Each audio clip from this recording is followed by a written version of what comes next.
Why it sucks to be born as a giant anaconda. You take your first breath seconds after leaving your mother's body. Drop straight into the humid, tangled world of the Amazon with no welcome, no warning, and no one waiting to catch you. She doesn't stick around. The moment you and your 30 or so siblings slide out into the water, she's already moving on, and none of you will ever see her again. Within minutes of existing, you're on your own in one of the most dangerous ecosystems on the planet. And if that sounds brutal, that's because it is. Green anacondas don't lay eggs the way most snakes do. Instead, a female carries her young inside her body for roughly 6 to 7 months, and then gives birth to them fully formed and ready to fend for themselves, usually somewhere between 20 and 40 babies in a single litter, though some females have produced over 80 at once. There's no nest, no incubation, and once you're born, there's no parental care of any kind. You arrive already capable of swimming, already capable of hunting, and already, whether you like it or not, on every predator's menu. At birth, you're already surprisingly large for a snake, often over 2 feet long and weighing close to half a pound. But in the Amazon, that counts for almost nothing. Caimans patrol the same rivers you're sliding into. Wading birds pick off anything small enough to swallow. Jaguars prowl the banks, and even other anacondas, including some of your own siblings, won't hesitate to eat you if the opportunity comes up. Your only real defense in those first days is disappearing. Fortunately, you're built for exactly that. Your skin is patterned in blotches of deep olive green and black, a pattern that looks almost decorative out of context, but works as near-perfect camouflage the moment you slip beneath murky river water or tuck yourself into shadowed underbrush. It's not flashy, it's not aggressive, and it doesn't need to be. Staying hidden is the difference between making it to your first birthday and becoming someone else's meal. And a huge percentage of anacondas born in any given litter never get the chance to grow up at all. Assuming you survive those early days, your first job is learning how to hunt, and you start small. Tiny fish darting through the shallows become your first real targets. Your senses are still developing, but they're already tuned to detect motion in the water. And when you spot movement, you go still, letting the current carry you closer rather than announcing yourself with unnecessary movement. When you finally strike, it's fast, and that first successful kill, however small, is a genuine milestone. It's proof the camouflage works, proof your instincts are sound, and proof you might actually make out here. For those early months, you mostly stick close to the water, keeping just your eyes and nostrils above the surface, while you wait for something careless enough to wander within striking range. Small rodents drinking at the river's edge become an easy target once you're a little bigger and a little more confident. Unlike venomous snakes, anacondas kill through constriction, wrapping their coils around prey and tightening with each exhale the animal takes until it can no longer breathe. It's an efficient, quiet method that doesn't require speed so much as patience.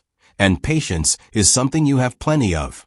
As you move out of infancy and into what herpetologists call the juvenile stage, your world starts expanding.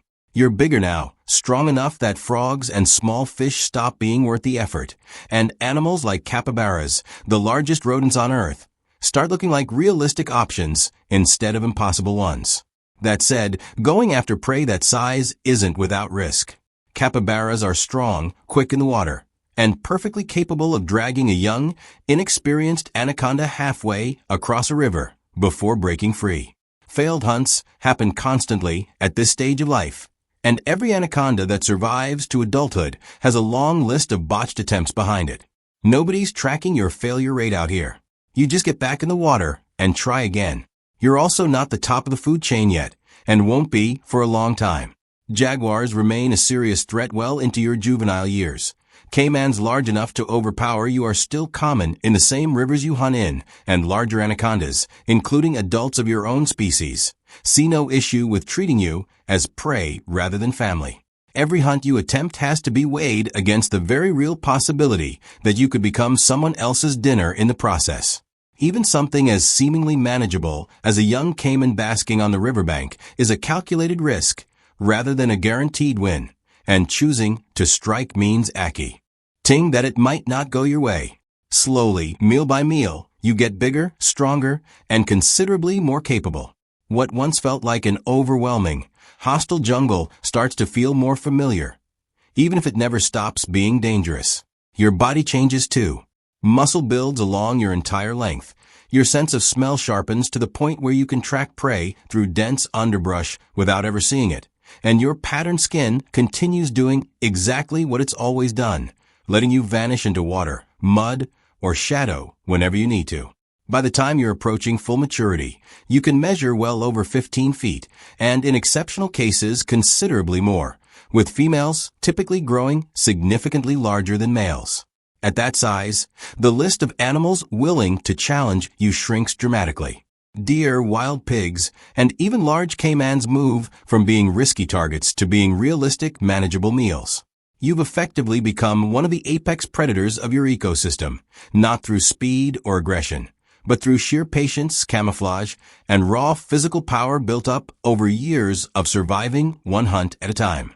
With size comes a new problem: space.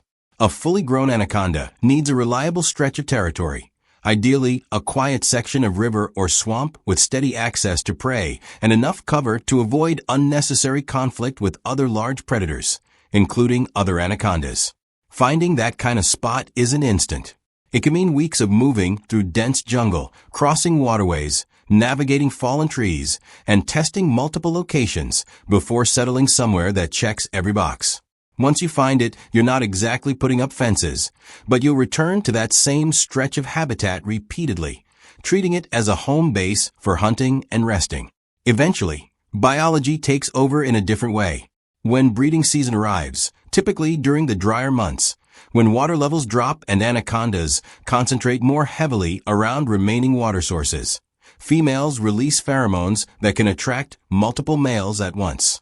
It's not uncommon for several males to converge on a single female, forming what researchers call a breeding ball, with multiple suitors coiling around her simultaneously for days or even weeks at a time. Courtship among anacondas is a slow, physical process, involving prolonged contact and positioning rather than any kind of elaborate display, and it can stretch on far longer than most people would expect from a solitary, otherwise reclusive animal.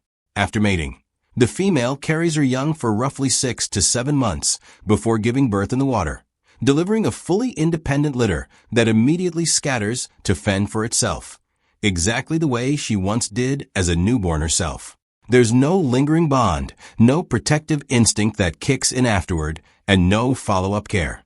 She recovers her strength, resumes hunting, and moves on, while her offspring face the same brutal odds she once faced, with the majority of any given litter unlikely to survive their first year. Life doesn't get gentler with age,